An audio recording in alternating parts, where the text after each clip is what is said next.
Abby, and our guest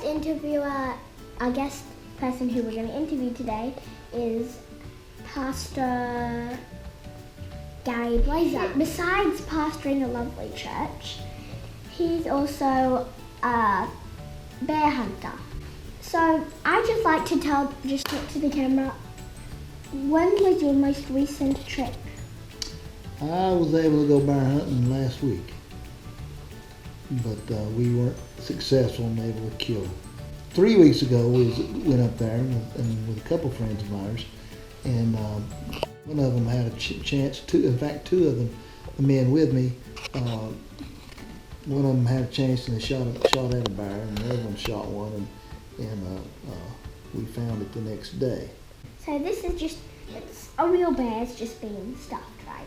Yeah, well this is a stuffed bear here. This is not a real bear. So let's just ask, how many guns do you actually have? If you're counting all the handguns, big rifles, how many do you have? Oh, I've got about 10. Yes, I use a 30-30. It's a lightweight. Which is a rifle. A lot of times when you're bear hunting, sometimes you got to get up close and personal.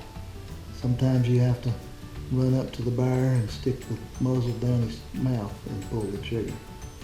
I've shot them as close as to me to you. And so that's just like that. You were telling my parents about a story. Can you just tell that story to them? Well, yes. One time we were in the park. I was taking my youth when I was a young man in my 20s in a Baptist church, and took them to the Smokies. We had ate our lunch and had left the food out on the tables, the big picnic tables, concrete picnic tables, and I was sitting at the very end of the table, right beside the first table. The other few of the youth and the other chaperones were in a semicircle around the fire.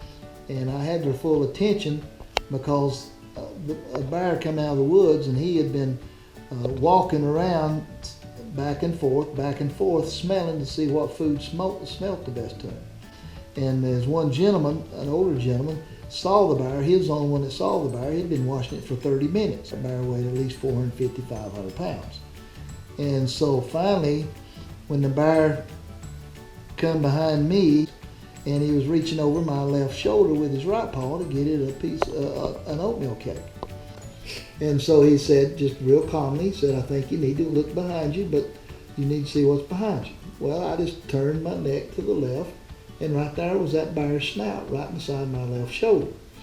And so then I jumped up and turned around, and when I did, I startled the bear. He blew at me, and there we were. I was as close as I am to you, face to face. And so out of the corner of my eye, the lawn chair that the high school boy had vacated right beside me, I reached down and grabbed that lawn chair, and it folded up, and I swung it at the bear. So I came back, brought the lawn chair back around for round two, and this time I was determined to hit the bear.